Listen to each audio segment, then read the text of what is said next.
아멘. 할렐루야. 주님의 이름으로 여러분을 환영합니다. 오늘은 저희 교회가 맥주 감사 주일로 지키는 날입니다. 사실 이스라엘 백성들이 중요하게 그들이 지켜왔던 절기 가운데 하나로 맥주절이라고 하는 절기가 있는데, 이것을 현대에 와서 우리 그리스도인들이, 특별히 우리 개신교가 이것을 기념하며 지키는 이유는 말 그대로 감사하는 특별한 주일을 하나님 앞에 올려드리자라는 그런 취지로 또 이 절기를 기념해서 지킵니다.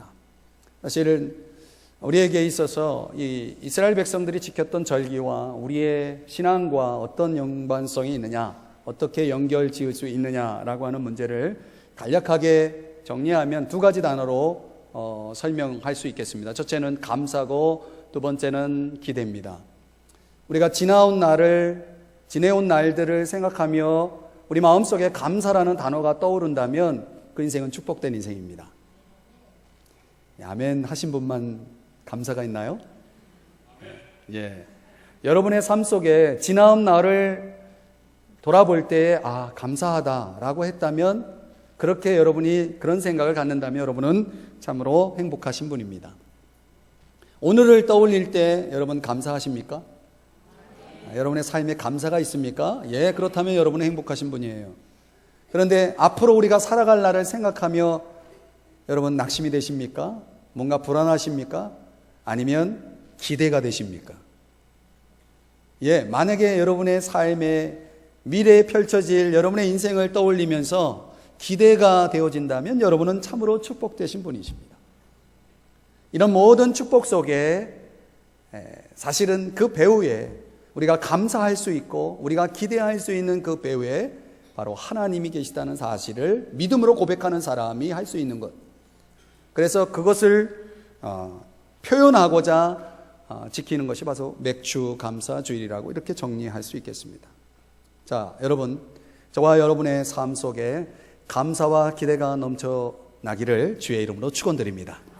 자, 오늘 저는 여러분들과 맥주 감사 주일이지만 굳이 감사의 주제를 다루지 않고 제목을 다른 삶이라는 제목으로 여러분들과 같이 말씀의 은혜를 나누고자 합니다. 자, 우리는 다른 삶을 살아야 합니다.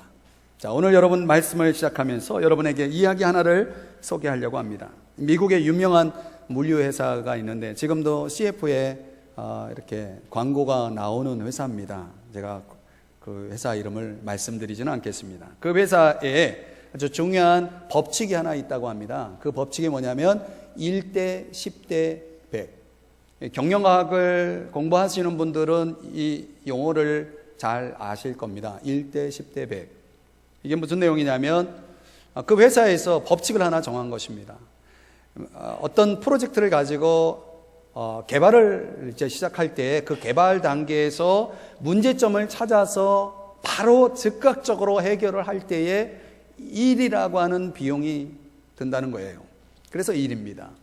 그런데 그 개발 단계에서 발견된 문제점을 그냥 지나쳐서 생산 단계로 들어가서 그 생산 단계에서 그 문제점을 개선하려고 하면 10이라고 하는 비용이 든다고 합니다. 그런데 거기에서도 그것을 개선하지 않고 물건이 나와서, 제품이 나와서 그 제품이 소비자에게 들어가서 소비자가 사용을 하여 그것이 불만 사항이 되고, 그래서 소비자에게 AS나 여러 가지 개선의 작업을 할 때 들어가는 비용은 100이라고 합니다. 여러분, 1대 10대 100이라고 하는 이 법칙이 우리 인생에도 적용이 된다는 것이에요. 저는 경영을 전공한 사람이 아니기 때문에 이 분야를 공부하신 분 앞에 괜히 문자를 썼다가는 괜히 큰 일이 날 것 같아요. 자, 저는 이제 이런 차원에서 이 법칙을 가만히 제가 생각을 해보다가 이런 생각이 들었어요. 야, 우리 인생의 법칙과 얼마나 이렇게 같은가. 참 지혜로운 법칙이 아닌가라는 생각을 했습니다. 특별히 신앙의 원리로 들어와 보면 우리가 온전한 삶을 살아가기를 원하고 온전한 신앙을 추구하기를 원하는 사람들에게 있어서 중요한 것은 이 법칙이 적용된다는 거예요. 그래서 우리가 사실은 태어나서 우리 인생을 시작할 때에 어려서부터 어떤 성품이, 어떤 기질이, 어떤 재능이 개발되어지고 그 안에서 개선되고 형성이 되느냐, 포메이션이 되느냐에 따라서 사실은 그 사람의 인생이 훨씬 행복하고 건강하고 수월하게 이루어질 수 있죠. 우리가 나이가 들어서 무엇을 고치려고 할 때 그것은 얼마나 어려운 일인지, 그 비용, 그 노력, 그 수고가 얼마나 큰지를 우리는 살아가면서 경험한다는 거죠. 그런 면에서 일찍 신앙생활을 시작하는 것은 참으로 도움이 된다, 중요하다고 생각이 됩니다. 또 우리가 신앙생활을 시작할 때 우리의 뼈대에 해당하는 신앙의 기초에 해당하는 것들이 제대로 교육되고 훈련되지 않고 형성되지 아니하면 우리 신앙생활은 굉장히 겉모양만 화려한 그런, 어떻게 보면 그런 정말 내용 없는 그런 신앙으로 채워질 수 있다라고 하는 것이죠. 그래서 우리가 이 고난의 서신인 베드로전서를 함께 묵상하면서 고난과 절망 속에 살아가는 사람들이 어떻게 살아야 할까요? 라고 하는 이 주제를 놓고 사도 베드로는 이 편지 내용 속에서 우리에게 지난주에 3가지를 강조했습니다. 하나님이 나를 선택하시고 여전히 고난 속에서, 절망 속에서도 하나님은 여전히 나를 사랑하신다는 말씀을 드렸습니다. 그리고 내 삶에 여전히 그분은 역사하고 계시고, 그리고 내 미래에 영생의 삶을 보장하고 있다라고 하는 이 기쁜 소식을 우리가 안고 살아갈 때 절망은 물러갈 것이다, 고난 속에서도 우리는 승리할 것이다라는 말씀을 드렸습니다. 오늘 본문에서는 우리가 고난 속에서도, 절망 속에서도 다른 삶을 살자라고 하는 주제를 다루고 있습니다. 다른 삶을 살자. 고린도후서 5장 17절의 말씀에 보면 이런 말씀이 나옵니다. 그런즉 그리스도 안에 있는 자는 새로운 피조물이다. 그리스도 예수 안에 있는 자, 우리가 그리스도 안에 있을 때 그는 새로운 피조물이 된다라고 말씀하고 있어요. 이전 것은 지나갔으니 보라, 새 것이 되었다라고 말씀합니다. 무슨 말이에요? 예수 믿으면 새로워진다, 새로운 사람이 된다, 이런 말씀이죠. 그런데 막상 예수 믿고 나면, 그래서 내 삶을 들여다보면 과연 새로운 피조물다운가? 과연 새로운 사람이 되었는가? 여러분 그렇습니까? 여러분 새로워지셨습니까? 여러분 새로운 피조물답게 살고 계십니까? 예수 믿어도 여전히 예수 믿기 전에 가지고 있었던 습관, 그런 흔적들이 남아있지 않습니까? 우리가 착각하는 건 뭐냐면 예수 믿으면 그냥 저절로 하루아침에 성자가 된다라고 생각하는 것입니다. 절대로 그런 일은 일어나지 않습니다. 성경은 오히려 우리가 예수를 믿으면 우리 안에, 우리의 삶에 2가지 세력이 존재한다라고 말하고 있습니다. 하나는 어둠이라는 세력과 또 하나는 빛의 세력, 옛 삶을 살게 하는 세력과 새로운 삶을 살게 하는 세력, 육적인 것과 영적인 것, 이런 2가지 상반되는 2가지의 세력이 우리의 삶에 드리워져서 그 안에서 싸움을 싸우는 그런 삶을 살아간다라고 성경은 우리에게 가르칩니다. 그래서 우리가 여전히 예수 믿고 새로워졌지만 여전히 연약하고 여전히 넘어지고 여전히 죄를 짓고 살아간다는 것이죠. 그래서 그런 가운데서 또 우리가 살아가는 이 세상을 가만히 들여다보면 하나님을 믿는 사람들이 편안하게 살아갈 수 있는 세상이 아니에요. 반기독교적인, 반성경적인 환경 속에 살아가고 있고 우리의 삶에는 여전히 고난이 찾아올 수 있는 그런 삶이 우리에게 주어진다는 것입니다. 그럴 때에 우리가 과연 하나님 뜻대로 살아가기 위해서 어떻게 해야 하는가? 요한일서 5장 19절의 말씀에 보면 이런 말씀이 나옵니다. 또 아는 것은 우리는 하나님께 속하고 온 세상은 악한 자 안에 처한 것입니다. 여기서 말하는 악한 자는 사탄을 말합니다. 자, 우리 인간에게는 욕심이 있습니다. 세상은 악합니다. 그리고 하나님께 속한 자들은 이 욕심의 문제와 그 악한 세상을 이겨나가야 할 과제가 주어진다는 것이죠. 그런데 그것이 만만하지 않아요.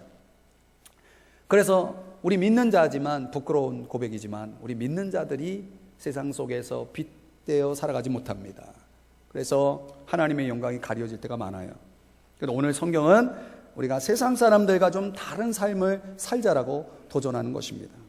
그러면 우리가 다른 삶을 살기 위해서 알아야 할 중요한 진리가 세 가지가 있습니다. 첫 번째는 뭐냐면 예수 믿는 사람은 새 사람이 되었다는 걸 아셔야 됩니다. 오늘 본문 14절 15절 말씀, 1장 14절 15절 말씀 한번 보시죠. 여기 보면 이런 말씀이 나옵니다. 너희가 순종하는 자식처럼, 전에는 불순종하는 자식이었어요. 그런데 이제 순종하는 자식처럼 전에 알지 못할 때에 따르던 너희 사욕을 본받지 말고, 전에 믿지 않을 때 가지고 있었던 여러 가지 욕심들을 행하지 말고, 15절 오직 너희를 부르신 거룩한 이처럼 너희도 모든 행실에 거룩한 자가 되라. 우리의 행동 하나하나가 거룩한 자로 채우라. 그런 행동을 하면서 살라라고 말씀하고 있는 것입니다. 여기서 말하는 거룩이라고 하는 것은 이런 의미입니다. 따로 분리해 놓는다라는 의미입니다. 따로 분리해 놓는다, 구별한다, 이런 뜻입니다. 무엇과 구별한다는 얘기입니까? 세상과 구별한다는 것입니다. 더 구체적으로 말하면 세상의 가치와 세상 사람들이 추구하는 방식과 구별되어 놓는다라고 하는 거예요. 그래서 우리는 욕심을 따라 살아가는 자가 아니라 성령을 따라 살아가고, 세상의 가치가 아니라 말씀을 따라가는 그런 삶을 살아가는 것입니다. 예를 들면 그런 거죠. 여러분들이 어딜 가는데 이 포장도로로 되어 있는 길이 있고 흙탕길로 되어 있는, 흙탕물, 흙으로 되어 있는 그 길이 있습니다. 그런데 지름길이 이쪽이에요. 흙탕길로 가야 빨리 갈 수 있어요. 그래서 여러분이 만약에 그 길을 들어선다고 생각해 보세요. 요즘처럼 장마철에 땅이 흠뻑 비로 젖어 있습니다. 자, 한 발 한 발 내딛는데 웬일입니까? 신발이 푹푹 들어가면서 신발에 흙이 들어오고요, 양말은 흙탕물로, 바지, 옷은 완전히 흙탕물로 더러워졌습니다. 그래서 계속 가려고 했는데 가지지가 않습니다. 푹푹 빠지고요, 심각해집니다. 결국은 자기가 빨리 가겠다라고 선택한 그 길에서 돌아서서 어디로 가야 되겠습니까? 어디로 가야 돼요? 이런 상태에서 이제 집으로 가야 되죠. 가야 할 길은 고사하고 옷도 다 버려졌죠. 신발, 양말 지금 엉망이죠. 이럴 때 집으로 돌아가서 이제 깨끗하게 씻을 거 씻고 정돈할 거 정돈해야죠. 그래서 이 사람은 생각하죠. 진작 포장된 도로로 갈 걸. 우리가 지름길이라고 생각했던 그 길이, 우리가 선택한 그 길이 우리에게 이런 결과를 가져올 수 있다라고 하는 것이죠. 그래서 하나님은 우리에게, 저와 여러분에게 두 길이 있다라고 말하는 것입니다. 내 마음대로 내가 원하는 길을 갈 수 있고요, 그것은 하나님이 우리에게 주신 선택의 자유에 의해서 얼마든지 가능한 일입니다. 그런데 하나님은 그런 길이 아니라 하나님이 지정하고 하나님이 원하시는 길을 가라고 저와 여러분에게 말씀하고 있는 것입니다. 만약 우리가 원하는 길을 갈 때에 흙탕길을 접어든 것처럼 저와 여러분에게 어떤 어려움이, 고통이 찾아올 수 있다라고 경고하고 있는 것입니다. 그래서 하나님은 저와 여러분이 정해진 길로, 하나님이 정해놓은 길로 가라고 말씀하고 있어요. 성경에 이런 말씀이 나와요. 마태복음 7장 13절의 말씀에 보면 좁은 문으로 들어가라. 멸망으로 인도하는 문은 크고 그 길이 넓어 그리로 들어가는 자가 많고, 생명으로 인도하는 문은 좁고 길이 협착하여 찾는 자가 적음이라. 여러분이 민주주의 시대를 살아가는 저와 여러분이 착각하지 말아야 될 것은 뭐냐면, 많은 사람들이 가고 있다고 좋은 길이 아니에요. 많은 사람들이 가고 있다고, 그들이 간다고 그것이 옳은 길이 아닐 수 있다라고 하는 것입니다. 모두가 다 손을 들어도, 옳다 인정해도 그것이 진리의 편에서 볼 때 옳지 않은 것들이 있다는 거예요. 그래서 우리의 선택에 있어서 정말 중요한 것은 그것이 생명의 길이냐 멸망의 길이냐를 분별할 수 있어야 된다는 거죠. 그런데 이런 분별이 그냥 되어지지 않는다는 거예요. 그래서 우리에게 필요한 게 뭐냐? 훈련이 필요하다는 것입니다. 그래서 교회 안에는 두 종류의 사람이 있어요. 훈련받은 사람과 훈련받지 않은 사람이 있어요. 훈련받은 사람은 좀 더 하나님 말씀 중심으로 살려고 애를 쓰는 사람이고, 훈련받지 않은 사람은 여전히 교회를 다니지만 내 마음대로, 내 생각대로 살아가려고 하는 사람이라고 볼 수가 있어요. 자, 혹시 여러분 중에 체중을 줄이려고 지금 뭔가를 하고 계신 분이 있습니까? 제가 여러분에게 묻고 싶어요. 체중을 줄이기 원한다면 어떻게 해야 되겠습니까?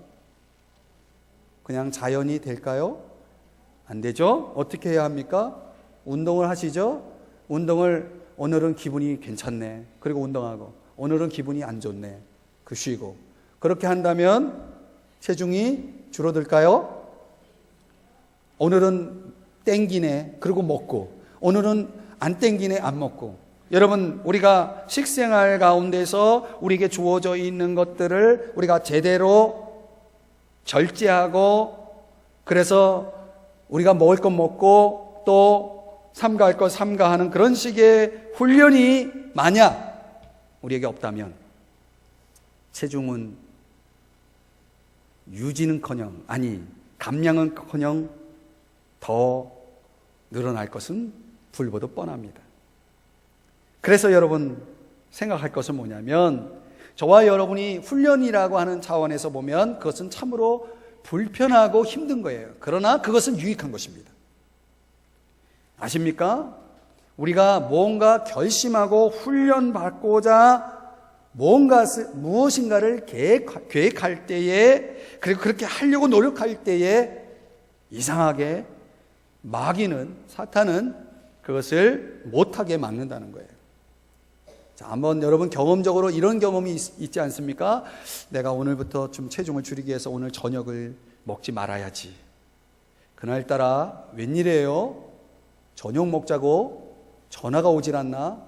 치킨이 집에 있질 않나? 예, 이상해요. 내가 뭔가 하려고 결심하니까 그것을 못하게 만드는 것들이 이상하게 더 많이 우리에게 찾아온다는 거예요.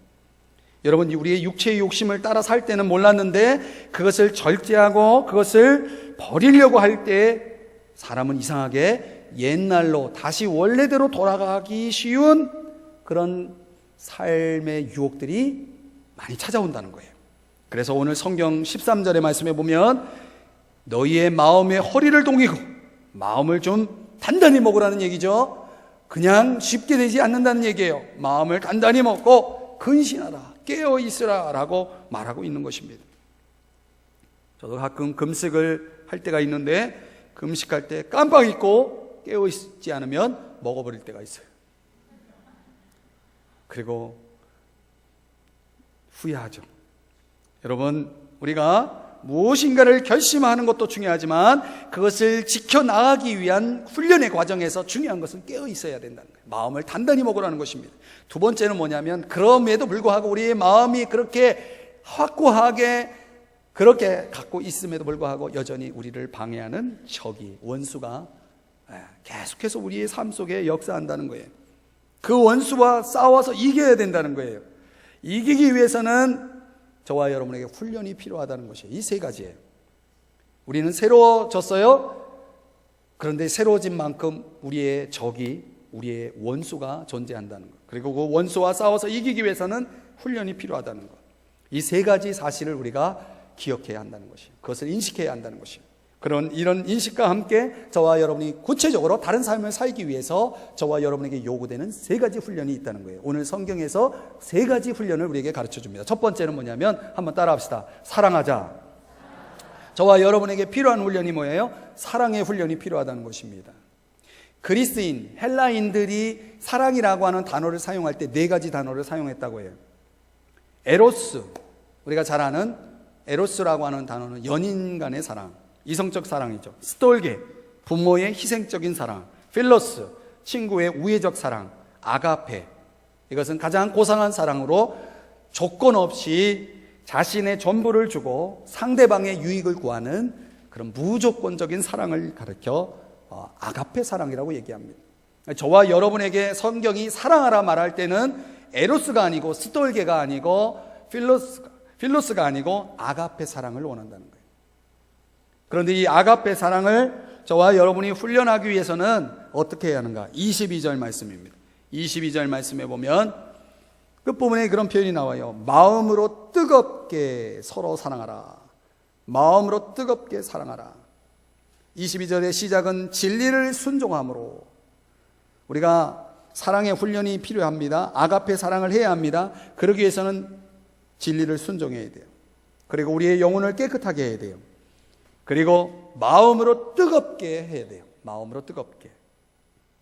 자, 우리가 새로워진 사람이 되고 그런 새로워진 사람으로서 합당한 행동을 드러낼 때에 그 가장 중요한 특징이 뭐냐면, 새로워진 사람의 특징, 그들은 사랑할 수 있는, 사랑하는 삶을 살아간다는 것입니다. 다른 사람을 중심으로 뜨겁게 사랑하는 삶을 살아가게 된다는 거예요. 우리가 진정 사랑하는가? 그 사랑은 내가 바로 변화된 새로워진 사람이라고 하는 증거이고, 내가 참 그리스도인이라는 증거이고, 내가 주님의 진정한 제자라는 증거가 된다는 것입니다. 초대교회사에 이런 이야기가 있어요. 어느 불신자가 그리스도인들의 나쁜 점들을 지적하기 위해서 그들이 모여 사는 지역으로 들어갑니다. 그리고 나서 그가 그곳에서 생활하면서 남긴 말 가운데 이런 기록이 있다고 해요. 그들이 서로 얼마나 사랑하는지를 보라. 그들이 서로 얼마나 사랑하는지를 보라. 이것이 기독교 역사에 큰 영향을 주었다고 합니다.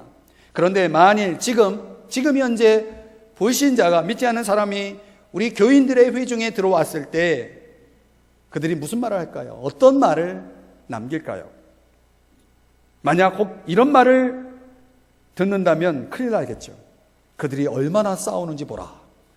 그들이 얼마나 상처를 주는지 보라.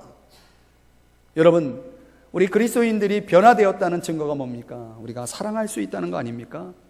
두 어린애가 예수님을 영접했어요. 주일학교에 와가지고 교회 학교에서 예수님을 영접했어요. 우리 교회 학교 이제 여름 성경학교가 있는데 그런 행사를 통해서 이제 열심히 이제 그 성경학교에 참여해서 예수님을 영접했어요. 그런데 그 다음날 대판 싸웠어요. 그 싸우면서 그 아이들이 나누는 대화가 이런 대화예요. 한 아이가 말합니다. 야, 나는 너 예수님이 내 마음에 있는 줄 알았어. 그랬더니 그 싸운 아이, 다른 아이가 말하기를, 그래, 예수님이 내 마음에 사시지. 그런데 지금은 주무시고 계셔. 여러분, 우리의 삶이 예수님을 주무시게 해서는 안 되겠죠. 어쩌면 저와 여러분의 삶이 그렇게 살고 있는지도 모르겠습니다. 우리의 반응이 사랑을 나타내지 못할 때 예수님을 주무시게 하는 것이라는 거 여러분 기억하시기 바랍니다. 여러분, 사랑하는 훈련을 하세요. 사랑해 보세요. 사랑이란 뭡니까? 상대방의 유익을 추구하는 거예요. 내 입장에서 생각하지 말고 상대방을 배려하고 그들의 입장에서 그들의 유익을 추구하는 그런 삶, 그것이 하나님이 저와 여러분에게 원하시는 삶인 것입니다. 두 번째는 언어 훈련입니다. 언어 훈련. 사람이 말하는 걸 보면요, 그 사람의 인격을 알 수 있다고 그러죠. 그 사람 됨됨이를 알 수 있는, 평가할 수 있는 방법은 뭐예요? 그가 사용하는 언어를 보라라고 말합니다. 베드로는 우리가 다른 삶을 살기 위해서는 버려야 할 말들이 5가지가 있다라고 말합니다. 몇 가지가 있다고요? 예, 오늘 우리가 1장을 펴고 있는데 2장 1절, 여러분 성경이 있으신 분은 2장 1절 보시면 거기에 보면 5가지가 뭐냐면 악하고 독한 말, 속이는 말, 가장되고 위선된 말, 시기하고 질투하는 말, 비난하고 비방하는 말, 이런 말들을 뭐하라? 버리라라고 말하고 있습니다. 하지 말라. 이런 말들은 주로 아이들의 특징이라고 할 수가 있겠죠.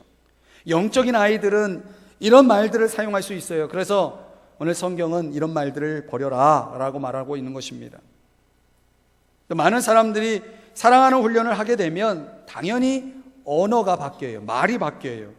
마음에 하나님의 말씀으로 채우고 말씀으로 수술을 받기 시작하면 나오는 말도 달라지게 되어 있는 거예요.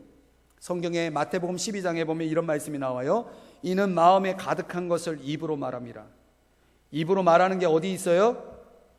마음에 있다는 거예요. 우리 마음 속에 있는 것이 말로 표현되어 나오는 거예요. 우리 마음에 무엇이 쌓여 있는가에 따라서 우리의 언어가 결정되어진다는 거죠. 그래서 성숙한 성도가 되고 믿음이 성장하고 자라가면 사랑하게 되고 또 말을 할 때도 상당히 신중하고 또 그 말 속에 그 말이 주는 힘을 알고 그래서 마음속으로 먼저 그 말을 잘 소화해서 꺼내는 그런 성숙한 사람이 되죠. 예수님을 닮아갈수록 우리 마음속에 부지런히 좋은 것들을 채워서 그런 것들이 흘러갈 수 있도록 하는 삶을 살아간다는 것입니다. 저와 여러분에게 좋은 것이 있었으면 좋겠어요. 요즘 학생들 이야기하는 것을 이렇게 들어보면요, 욕으로 시작해서 욕으로 끝나요. 그래서 저런 언어가, 그런데 더 놀라는 건 뭐냐면 너무나 자연스럽게 그런 이야기를 한다는 거예요. 그래서 제가 제 마음에 너무나 충격이 되고, 그래서 전에는 학생들, 제가 이제 목회를 하다 보니까 주변에 이제 학교가 있고 그러면 학생들 이야기하는 거를 귀 기울여 듣는 버릇이 있어요. 왜냐하면 그들의 세계를 좀 알고 싶어서. 근데 요즘은 제가 웬만하면 얘기를 안 듣습니다. 너무나 충격을 먹었기 때문에. 그래서 여러분 자녀들이 여러분 앞에서는 하지 않지만 그들 세계 속에 들어가면요, 그들의 언어가 어떻게 표현되는지를 우리는 상상할 수가 없어요. 한번 조용히 학교 근처에 가서 한번 들어보세요. 여러분, 그들 속에 뭐가 있다는 거예요? 그런 것들이 들어가고 있다는 거예요. 이게 얼마나 무서운 거예요. 여러분, 우리뿐만 아니라 우리의 자녀들, 우리의 다음 세대들에게 우리가 무엇을 집어넣어 줄 것이냐가 참으로 중요한 거예요. 여러분, 좋은 것만 먹이면 뭐합니까? 영양가 있는 거, 맛있는 거, 그런 육체의 양식들을, 좋은 것들을 채워주면 뭐합니까? 정말 좋은 양식, 더 귀한 양식이 들어가야 그들의 인생이 달라지는 것이라는 것을 우리가 기억해야 합니다. 그래서 세 번째 훈련, 중요한 훈련이 뭐냐면 말씀 훈련이 필요하다는 거예요. 오늘 베드로전서 2장 2절의 말씀에 보면 이런 말씀이 나와요. 갓난 아기들 같이 순전하고 신령한 젖을 사모하라. 이는 그로 말미암아 너희로 구원에 이르도록 자라게 하려 함이라. 여러분, 우리가 구원을 이미 받았습니다. 그러나 이 구원을 완성하고 이 구원을 더 성숙시키기 위해서는 저와 여러분에게 사모함이 필요하다. 무엇에 대한 사모? 신령한 젖에 대한 사모. 마치 갓난 아기가 엄마의 젖을 사모하듯이 그렇게 하나님의 말씀을, 신령한 젖, 하나님의 말씀을 사모하라고 말하고 있습니다. 여러분, 아이가 식욕이 없어요. 집에서 엄마가 열심히 식사를 준비해서 줬는데 아이가 먹는 둥 마는 둥이에요. 그러면 그 아이가 정상입니까, 여러분? 뭐가 문제예요? 아이가 아프든지 아니면 이미 밥을 먹기 전에 무엇을 먹었든지. 여러분, 우리의 인생 속에 신앙적인 병이 들리면, 또 세상에 무가치한 그런 대용품이 우리 안에 채워지면 하나님 말씀의 식욕이, 제가 말하는 영적인 욕구가, 말씀을 먹고 싶어하는 그런 욕구가 없는 거예요. 생기질 않아요. 죄송한 말씀이지만 여러분, 설교 시간에도 설교가 들려오지 않아요. 식욕이 없는 사람들. 그래서 여러분, 신앙생활을 오래 하신 분일수록 하나님 말씀을 너무나 많이 들었기 때문에 오늘 또 목사님 똑같은 얘기 하시네, 그러면서 벌써 딴 생각하고 더 이상 말씀이 사모가 되지 않아요. 그런데 정말 말씀이 사모가 되고 기대가 되는 사람은 어떤 사람들이냐? 이제 막 예수님을 믿고 예수님 만나가지고 첫사랑에 빠져 있는 사람들. 이런 사람들은 너무나 신선하고 너무나 정말 귀하고, 그래서 그냥 말씀을 쏙쏙 받아 먹어요. 아멘도 하고.